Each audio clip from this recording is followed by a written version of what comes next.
In the first week of August, 1944, in two grass fields just outside the cathedral town of Bayeux in Normandy, around 250 Canadian and British mechanics worked through the days and the nights with cutting torches and welding rods. They were stripping the guns out of 76 American-built self-propelled artillery vehicles. They were plating over the gaping holes where the howitzers had been. They were patching the open tops with whatever steel they could find, including scavenged plate from a wrecked tank yard, mild steel from a French steel mill, and in some cases sandwiches of two thin plates with sand poured between them.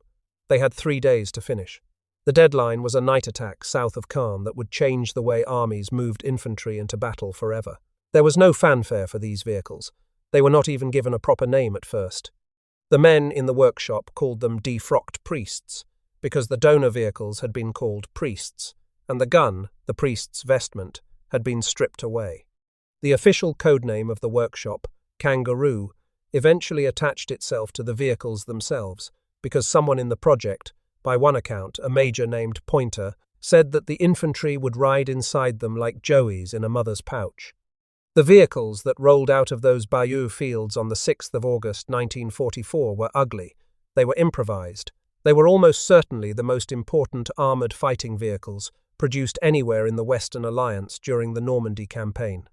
For the German soldier in the orchards south of Caen, in the bombed shell of the port of Le Havre, in the flooded approaches to the Scheldt estuary, and in the dripping pine forest of the Reichswald, the Allied invasion of Europe arrived in 3 different shapes of armoured infantry transport.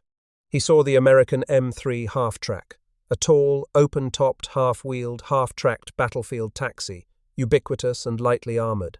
He saw the British Universal Carrier, also called the Bren Carrier, a small, low, open-topped, fully tracked machine gun platform, perhaps the most produced armoured fighting vehicle in history.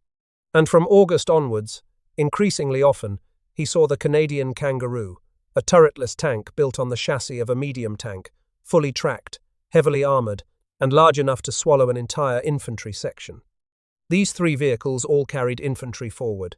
To a casual eye, they were variations on the same idea. To the German defender, they were not the same problem at all. He had answers for the half-track. He had answers for the Bren Carrier. He had no good answer for what the Canadians were doing with the Kangaroo. Why? Why did one improvised vehicle, designed and welded together in a Norman field in 72 hours, become the weapon that broke set-piece German defensive positions one after another from the Caen-Falaise corridor to the Rhine? Why, in the cold arithmetic of casualty lists and prisoner totals, do the operations involving Canadian Kangaroos read like an entirely different kind of war from the rest of the campaign in northwest Europe? The answer is not in the steel. The Sherman tank had thicker armour than the Priest Kangaroo on its first day, and the Germans were already destroying Shermans by the dozens. The answer is not in the volume.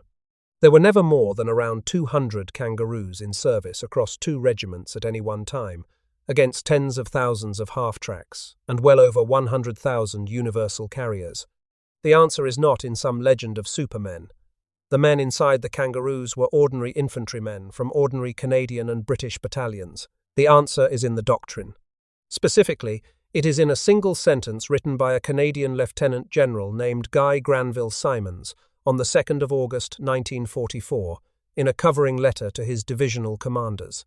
He wrote, "The essentials are that the infantry shall be carried in bullet and splinter-proof vehicles to their actual objectives.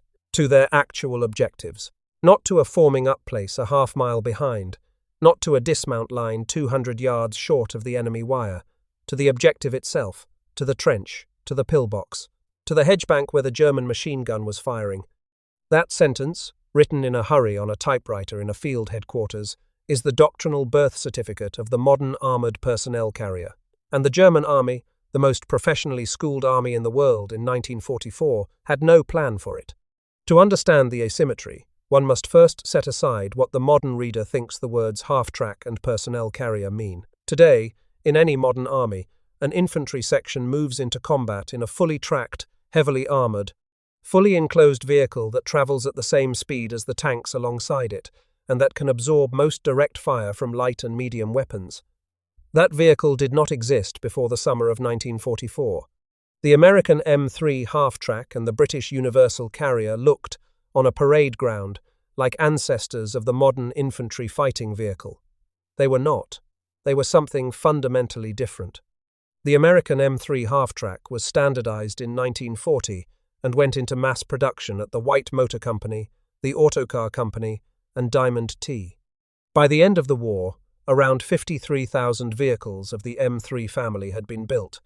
It was the workhorse of the United States armored infantry. It carried a driver and a rifle squad. It was powered by a White 160AX six-cylinder gasoline engine, producing 148 horsepower. It had a broad range of around 220 miles. It was also lightly armoured. The hull plates ranged from 6 to 12 millimeters of face-hardened steel. The cab roof was open to the sky. The crew compartment was open to the sky. There was no protection from artillery shells bursting overhead, no protection from grenades dropped from a window, no protection from the spray of fragmentation that comes from a mortar landing nearby. American troops in Europe gave the M3 half-track a nickname. They called it the Purple Heart Box. The Purple Heart was the American decoration awarded for combat wounds. The point of the joke was straightforward. If you fought in a half-track, you would earn one. The phrase became so well established that it appears on standard reference works for the vehicle today. This was not a vehicle in which infantry expected to ride into the enemy position. American armored infantry doctrine, as set out in the United States Army field manuals of the period, was clear. The half-track was a battlefield taxi. It moved the rifle squad up to the line of departure or to a covered dismount point. The men got out. They formed up.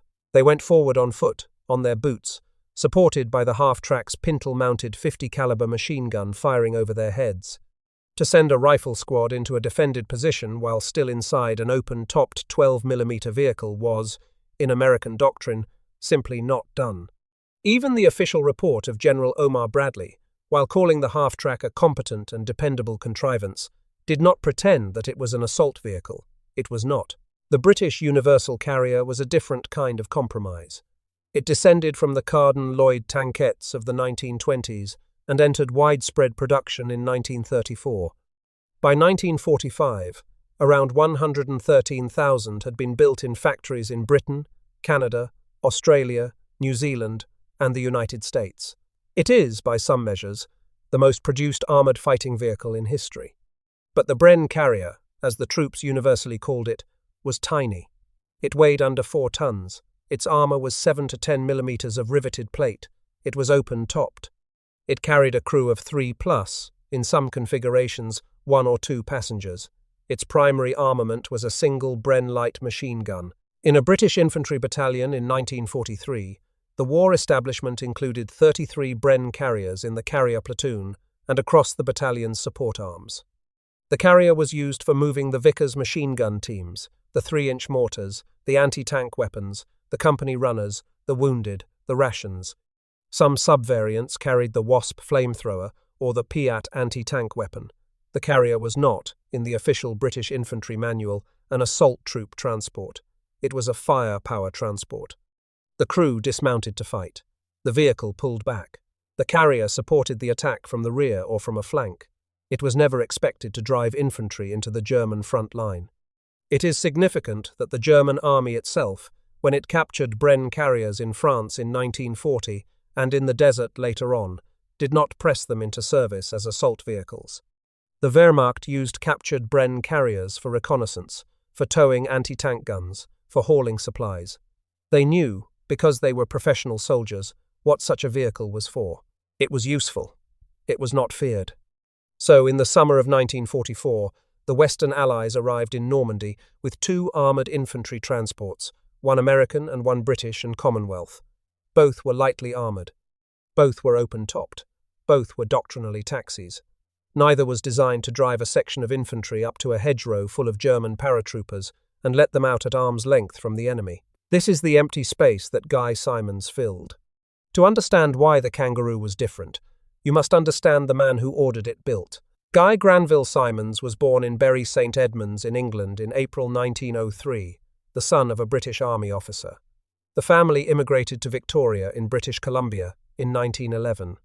He entered the Royal Military College of Canada in 1921 and was commissioned into the Royal Regiment of Canadian Artillery in 1925. He spent the years between the wars at the British Army's gunnery and staff schools, including the Long Gunnery Staff Course and the Staff College at Camberley. He was, in temperament, almost the opposite of the popular image of a Canadian commander. He was cold, he was technical, he was relentless. Field Marshal Bernard Montgomery, who had a famously narrow definition of fitness for high command, said that Simonds was the only Canadian general fit to hold high command in war. Terry Kopp, the Canadian historian who has done more than anyone to rebuild a serious assessment of the campaign in northwest Europe, wrote of Simonds that he had overwhelming self-confidence and a degree of arrogance that did not encourage expressions of dissent, that Simonds did not attempt to lead, but only sought to command. The Canadian historian Jack Granatstein put it more bluntly: no Canadian commander rose higher and faster in the Second World War, and none did as well in action. Simonds had taken over the 2nd Canadian Corps in January 1944. By the end of July, after weeks of grinding attritional battles south of Caen, he was looking at a tactical problem that had killed thousands of Canadians, Britons, and Scots. His own Verrières Ridge had been a slaughter. The Germans held a long, open, gently rolling slope studded with stone villages, defended by around 100 concealed anti-tank guns of 75 and 88 mm caliber, fronted by trench lines of the freshly inserted 89th German Infantry Division, and backed up by the 12th SS Panzer Division Hitlerjugend, in reserve only 3 miles to the rear, with a battalion of Tiger tanks attached. In his written appreciation of the 1st of August 1944, Simonds laid out the problem with brutal clarity. He wrote that the ground was ideally suited to full exploitation by the enemy of the characteristics of his weapons. It was open. It gave little cover to either infantry or tanks. The long range of the German anti-tank guns and mortars, firing from carefully concealed positions, provided a very strong defence in depth. A frontal assault in daylight by walking infantry was what had failed in July. Casualties had been catastrophic. The infantry could not survive the long approach march under observed fire. Simonds proposed 3 innovations at once. First, the attack would go in at night, but not by stealth. It would be a massed armoured drive, dense columns of tanks and supporting vehicles, 4 tanks abreast, navigating in the dark by radio direction beams and by tracer fire from Bofors anti-aircraft guns. Second, the night sky would be artificially illuminated by searchlights. The men of the Royal Artillery, moonlight batteries, bouncing their beams off the cloud bases to create what the troops would call Monty's moonlight or movement light. Third, the lead infantry would not march. They would ride. They would ride in armour. They would ride at the same speed as the tanks. They would dismount on top of the German positions, not in front of them. The third idea was the one that had no vehicle to fulfill it. The half-tracks the Canadians had were too few and too thinly armoured. The universal carriers were too small. There was nothing else. Simonds wrote on the 2nd of August 1944 to his divisional commanders: the infantry accompanying the armour to first objective in Phase 1 must go straight through with the armour.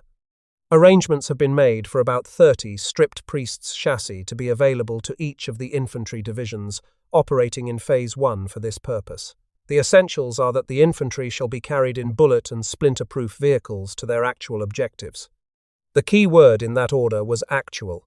The Canadian, Scottish and British infantry of the lead brigades would not dismount at a notional line of departure. They would dismount on or beside the German trench. They would not have to cross 1,000 yards of open ground under fire to reach the enemy. They would arrive there inside the steel. The vehicles to make this possible did not yet exist. They had to be built in a week. The donor was an American-built self-propelled gun, the M7 howitzer motor carriage, called the Priest because of the pulpit-like machine gun mount on its right side. The 12th, 13th and 14th Field Regiments of the Royal Canadian Artillery in the 3rd Canadian Infantry Division had been equipped with Priests for the Juno Beach landings on the 6th of June. Now, in late July, they were exchanging the Priests for towed 25-pounder gun howitzers.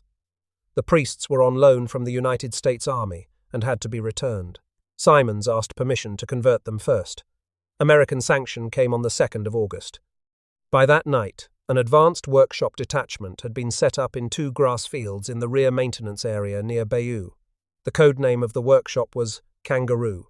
Major George Wigan of the Royal Canadian Ordnance Corps was placed in charge of around 250 mechanics, drawn from 14 separate workshops of the Royal Canadian Electrical and Mechanical Engineers, the Royal Canadian Ordnance Corps, the Royal Canadian Army Service Corps, and the British Royal Electrical and Mechanical Engineers.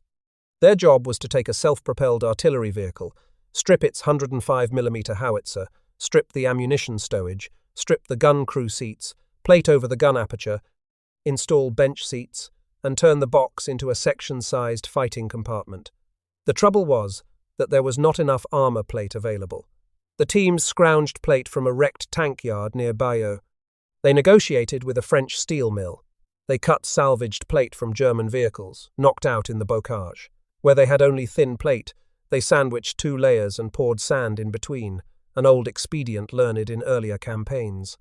A test firing of a 50 caliber Browning machine gun against a single layer of mild plate showed that the plate could be punctured, so they doubled it. By the evening of the 5th of August, 1944, 72 Priest Kangaroos were complete. By noon on the 6th, 4 more were ready and held in 2nd Canadian Corps Reserve for a working strength of 76 vehicles.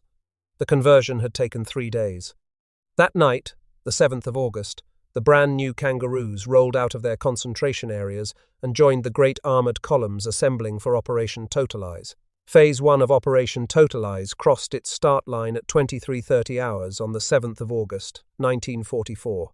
The artillery preparation was provided by 360 field and medium guns firing around 60,000 shells in the first hour. 1,020 heavy bombers of Royal Air Force Bomber Command had already plastered the flank villages with 3,462 tons of explosive. Then armoured columns rolled south through the night, 4 tanks abreast, headlamps off, navigating by tracer and by the bounced searchlight beams overhead. In the lead Canadian columns, the Royal Regiment of Canada, the Royal Hamilton Light Infantry, and the Essex Scottish were in Kangaroos. In the lead Scottish columns of the 51st Highland Division, the lead infantry of the 154th Highland Brigade were also mounted. The 6th Canadian Infantry Brigade, by contrast, attacked on foot, marching in the dark behind the armour. The men inside the Kangaroos that night were doing something no infantry in any army had ever done before. They were riding through the front line of a defended German position, in the dark, surrounded by tanks, in fully armoured boxes, all the way to a stone village objective on the far side of the enemy's wire. It worked. By dawn, the lead Highland units in their Kangaroos had reached the villages of Cramsnil and St. Agnan de Cramsnil. They dismounted within around 200 yards of their objectives, rapidly overrunning the surprised defenders. By mid-morning on the 8th of August, Verrières Ridge, which had cost so many lives in July, was in Canadian hands. The arithmetic of the morning of the 8th of August, 1944, is the most powerful single document on the value of the Kangaroo. Brian Reed, the Canadian historian who wrote the definitive study of Operation Totalize, sets it out plainly. The 3 Kangaroo-mounted Canadian battalions of the 4th Canadian Infantry Brigade had these losses on the 8th of August. The Royal Regiment of Canada had 3 killed and 25 wounded. The Royal Hamilton Light Infantry had 1 killed and 14 wounded. The Essex Scottish had 3 killed and around 17 wounded. The marching battalions of the 6th Canadian Infantry Brigade, on the same morning, against the same enemy, had losses of an entirely different order. The Queen's Own Cameron Highlanders of Canada had 30 killed and 96 wounded. Les Fusiliers Mont-Royal lost 8 killed and many wounded. 3 battalions in armour, 7 dead. 1 battalion on foot, 30 dead. The same enemy, the same ground, the same morning. The vehicles were the difference. This is the moment, on the rolling fields between Caen and Falaise, where the doctrinal future of every modern army was decided. The Sherman tank had thicker armour than the improvised Kangaroo. The American half-track was more numerous. The Bren Carrier was older and more familiar. None of them had been built to deliver an infantry section to its actual objective. The Kangaroo had. It did. The German defenders, professional soldiers of the 89th Infantry Division, with their carefully laid-out machine gun belts, with their pre-registered mortar fire on the open ground in front of their wire, were not fighting men coming over open ground under fire. They were fighting men who arrived in armour and were already among them by the time the dust of the artillery preparation cleared. Phase 2 of Totalize stalled. The fresh 4th Canadian Armoured Division and the 1st Polish Armoured Division, both green, had to attack toward Falaise after a daylight bombing run by the United States 8th Air Force, in which 2 groups of B-17s dropped short, killing around 65 Allied troops and wounding around 250. The advance bogged down. The pocket would not be closed for another week. Operation Tractable, the second push, on the 14th of August, again with Kangaroos in the lead, again behind a smokescreen and again with short bombing, this time by the Royal Air Force, would kill over 150 more Allied soldiers and wound over 200 more. But the breakthrough piece, the Kangaroo piece, the part of the battle for which there was no template anywhere in the world, had succeeded. The Kangaroo had paid for itself 20 times over on its first morning. The Priest Kangaroos had a problem after Totalize. They were on loan from the United States Army. The Americans wanted them back, and in any case, the priests of 3 Canadian field regiments could not power a permanent armoured personnel carrier capability. So, on the 9th of August, 1944, Canadian military headquarters in London ordered the conversion of 100 Ram Mark II tanks held in storage at Borden Camp in Hampshire. The Ram was a Canadian-built medium tank manufactured at the Montreal Locomotive Works, based on the chassis of the American M3 Lee, but with a fully traversing cast turret. It had been Canada's only indigenous medium tank program. It had been overtaken in frontline use by the M4 Sherman. It was sitting in depots in Britain, used mainly for training. Its cast hull, with frontal armour up to 76 mm, was thicker than that of the Priest. It was a real medium tank's body. The conversion was straightforward in concept. Take the turret off, take the gun out, take the ammunition stowage out, put bench seats in, separate the driver's compartment with a bulkhead. Retain the hull machine gun in its ball mount in the left front of the hull. The first Ram Kangaroos were delivered to the new Canadian Armoured Personnel Carrier Squadron on the 1st of October 1944. By that point, the Canadian squadron had a name. The 1st Canadian Armoured Personnel Carrier Squadron had been formally authorised on the 28th of August 1944, attached for administration to the 25th Canadian Armoured Delivery Regiment, which was the Elgin Regiment. Lieutenant Colonel Gordon M. Churchill, formerly second in command of the Elgins, took command. The original drivers came largely from the Elgins, men who had been delivering replacement tanks forward and now, suddenly, were the drivers and crew of the first dedicated armoured personnel carrier unit in any Allied army. By December 1944, the squadron had been expanded to a regiment. The 1st Canadian Armoured Personnel Carrier Regiment, formed at Tilburg and Mill in the Netherlands. On the 1st of January 1945, it received its final designation, the 1st Canadian Armoured Carrier Regiment. Major Frederick Bingham, formerly of the Sherbrooke Fusiliers and the 1st Hussars, was made second in command. A parallel British regiment, the 49th Royal Tank Regiment, was redesignated the 49th Armoured Personnel Carrier Regiment, equipped with Ram Kangaroos and placed under the 79th British Armoured Division, the famous Hobart's Funnies Division of Specialist Armour. 2 regiments, around 360 Kangaroos at peak strength. By any measure of the manpower of 21st Army Group, it was a tiny force. Its impact, in the operations from September 1944 through the spring of 1945, was completely out of proportion to its size. The first set-piece test of the Kangaroo after Totalize came at Le Havre in September 1944. The German garrison of the great French Channel port had been ordered by Adolf Hitler to fight to the last cartridge. Its commander since the 14th of August had been Colonel Eberhard Wildermuth, a banker-turned-officer with combat experience on multiple fronts. By his own later reckoning, he had around 8,000 effective men in a total garrison of just over 11,000. His weapons included naval coastal guns, anti-aircraft batteries pressed into ground fire, infantry of the 226th and 245th Infantry Divisions, a fortress cadre unit, and the residue of various security and anti-aircraft battalions. The 1st British Corps under Lieutenant General Sir John Crocker was given the task of taking the city. It was a deliberately overwhelming force. The 49th West Riding Infantry Division, the 51st Highland Division, the 34th Armoured Brigade. From the 79th Armoured Division came the crab flail tanks of the 22nd Dragoons for clearing minefields, the armoured vehicles Royal Engineers of the 222nd Assault Squadron Royal Engineers, and the crocodile flamethrower tanks of the 141st Royal Armoured Corps, and from the brand new 1st Canadian Armoured Personnel Carrier Squadron, 44 Priest Kangaroos, the same vehicles that had broken Verrières Ridge a month before, now manned by the squadron under Lieutenant Colonel Churchill. The bombardment that fell on Le Havre between the 5th and the 10th of September was one of the heaviest of the war. On the 10th of September alone, 932 heavy bombers of the Royal Air Force dropped 4,719 tons of explosive.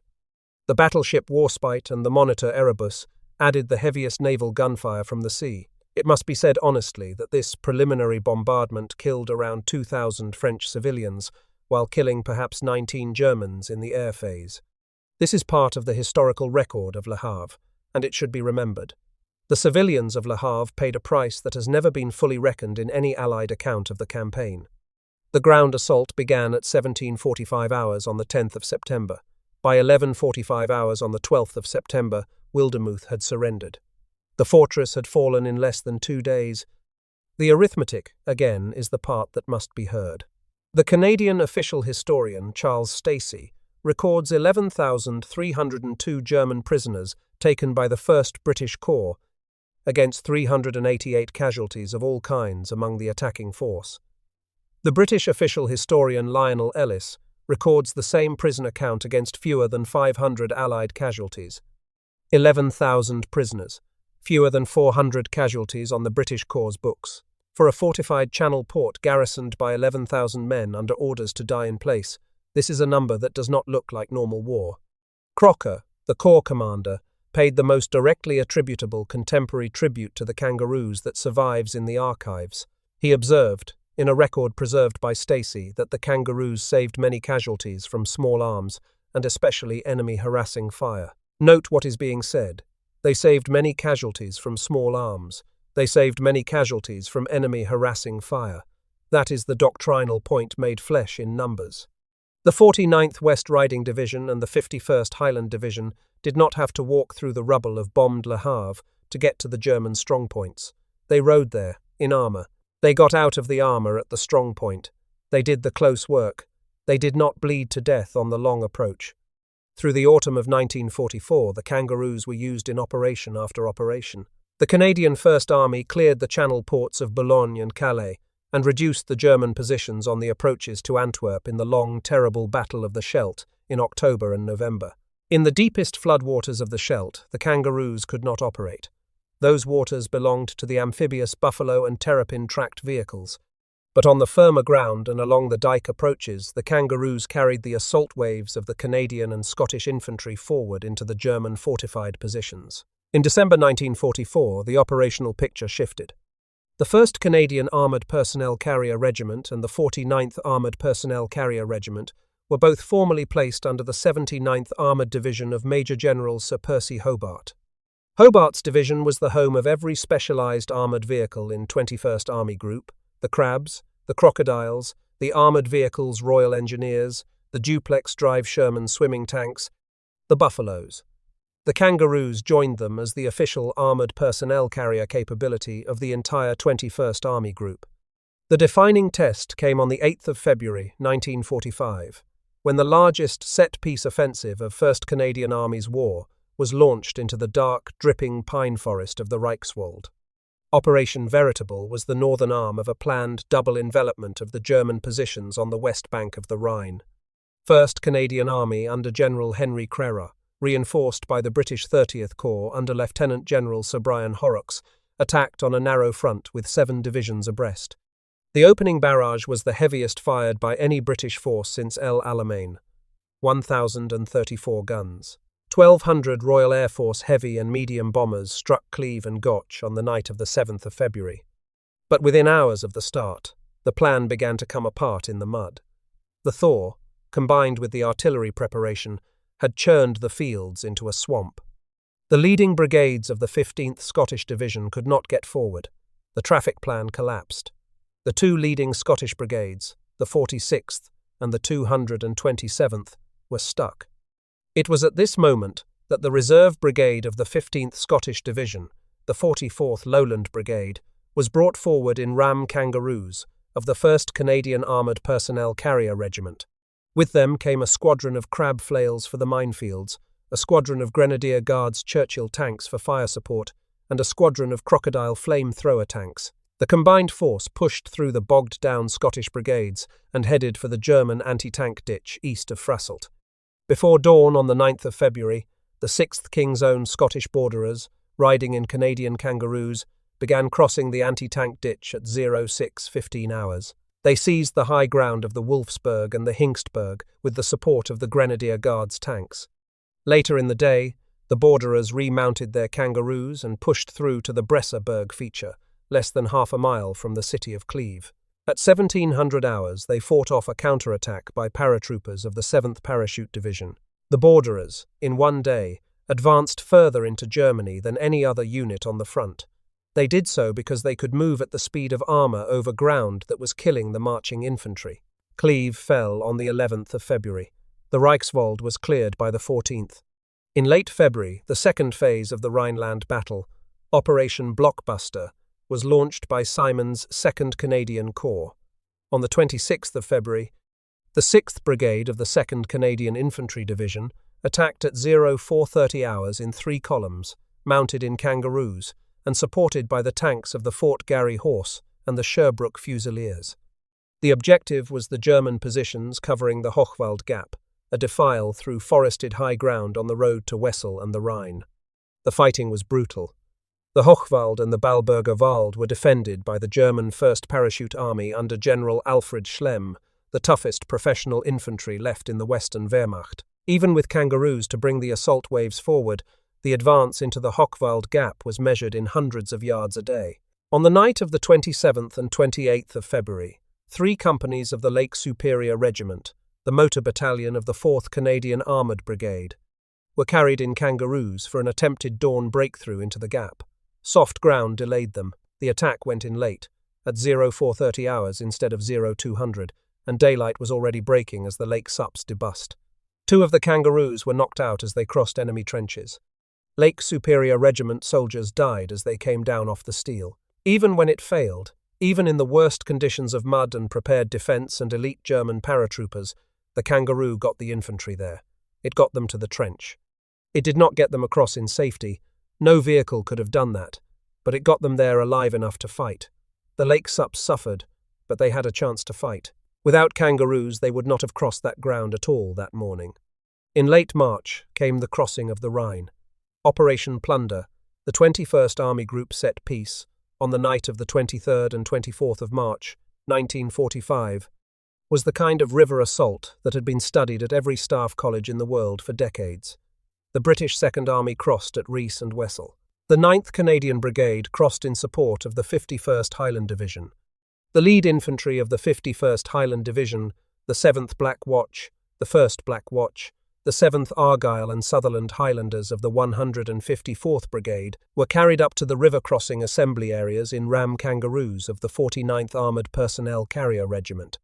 There, on the west bank, they transferred to the Buffalo amphibious tracked vehicles of the 4th Royal Tank Regiment for the actual swim across the Rhine.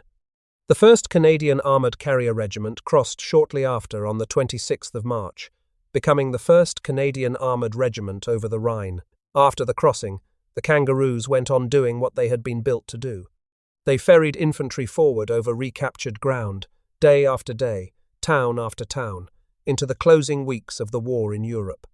The 1st Canadian Armoured Carrier Regiment carried infantry through Millingen, Megchelen, Landfort, Ruurlo, Borculo, Barkham, Lockham, Haarle, Assen, Hoogelen, Rolde, Bayeux, Loon, and into Groningen in the liberation of the Netherlands.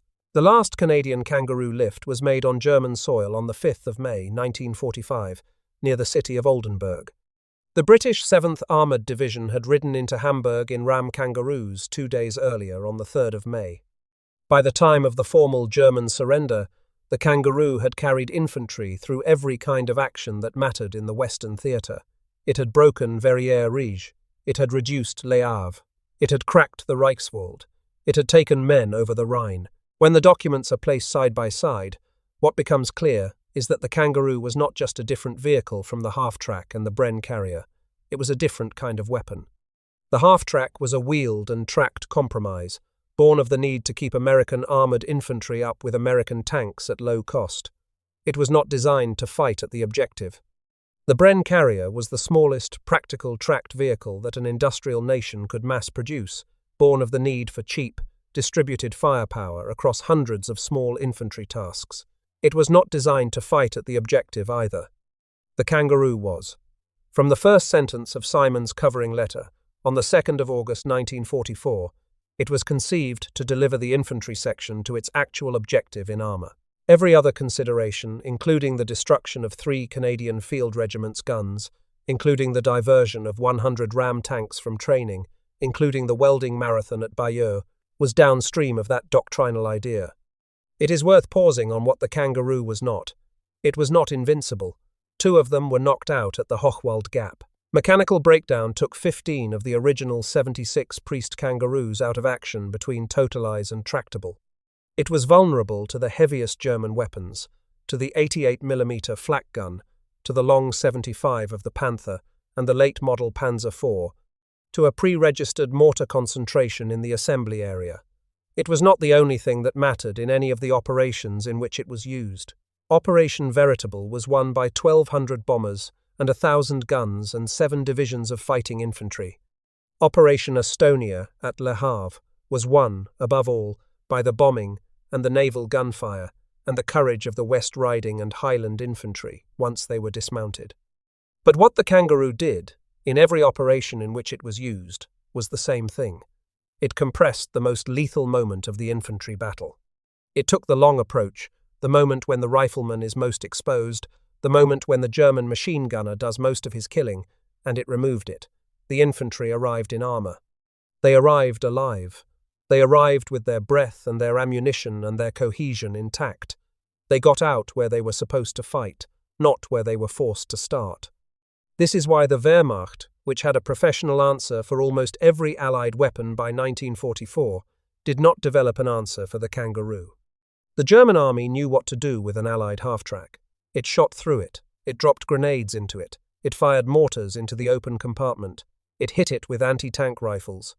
The German army knew what to do with a Bren Carrier.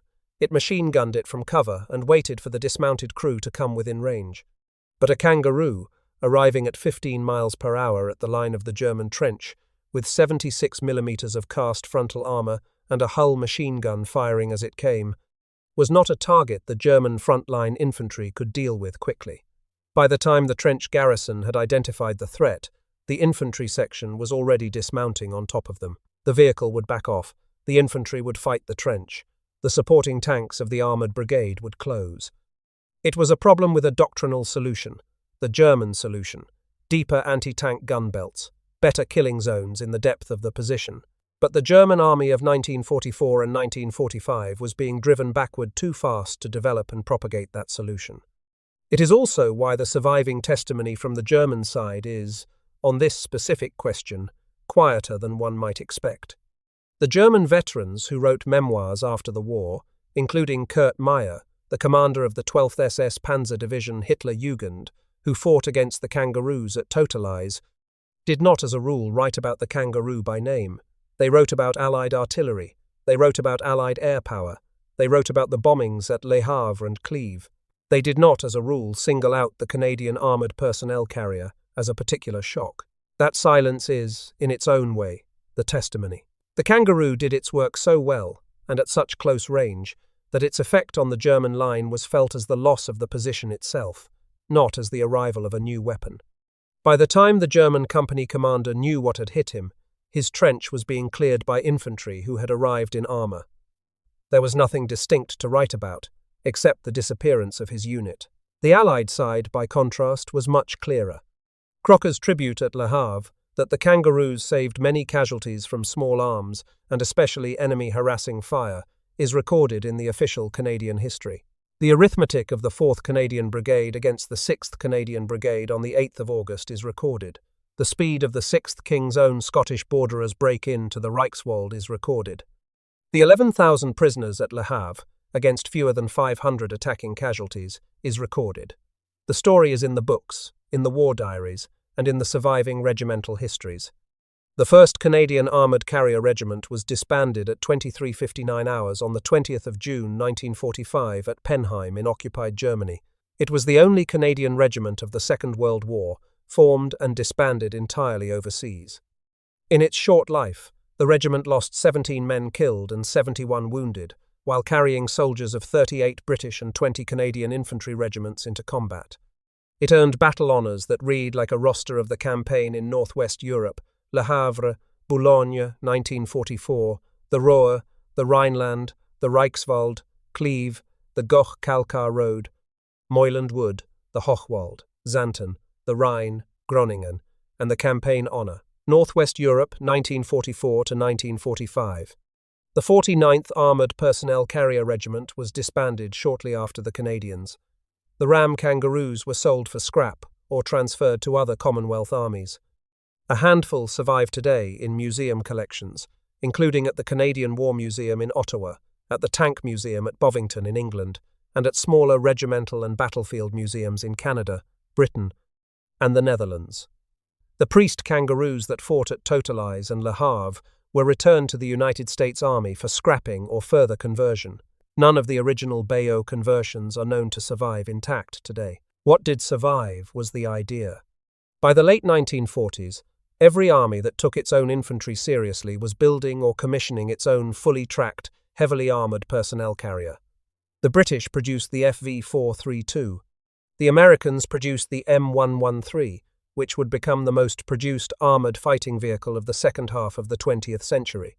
The Soviets fielded the BMP. The Germans, when their army was reborn in the 1950s, built the HS-30 and later the Marder. Every one of these vehicles is a direct lineal descendant of the doctrinal proposition that Guy Simonds set out on the 2nd of August 1944. The infantry shall be carried in bullet and splinter-proof vehicles to their actual objectives. The Kangaroo had no formal patent.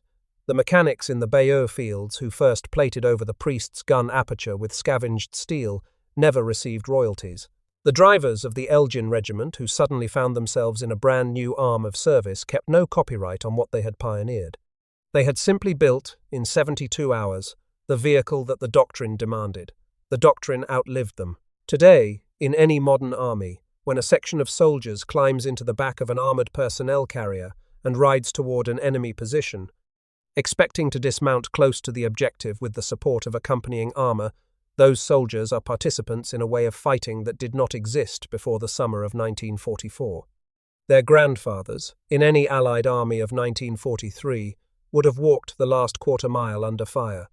The half-track would have stopped behind cover and let them out. The Bren Carrier would have moved their support weapons up and pulled back. The infantry would have crossed the open ground on foot. The Kangaroo broke that pattern.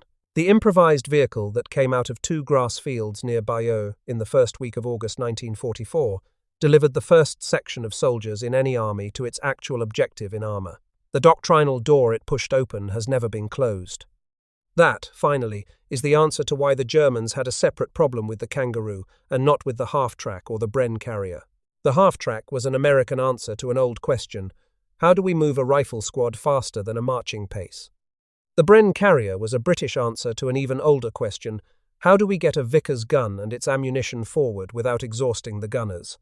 The Kangaroo was the answer to a new question: how do we put the rifle squad on top of the German trench, alive, in armour, in the same instant the artillery barrage lifts? No army in 1944 had asked that question before. No army had built a vehicle to answer it. Guy Simonds did. Major George Wigan and his mechanics did. Lieutenant Colonel Gordon Churchill and the drivers of the Elgin Regiment did. 2 regiments of soldiers did, in less than a year of combat, on the road from Caen to Hamburg.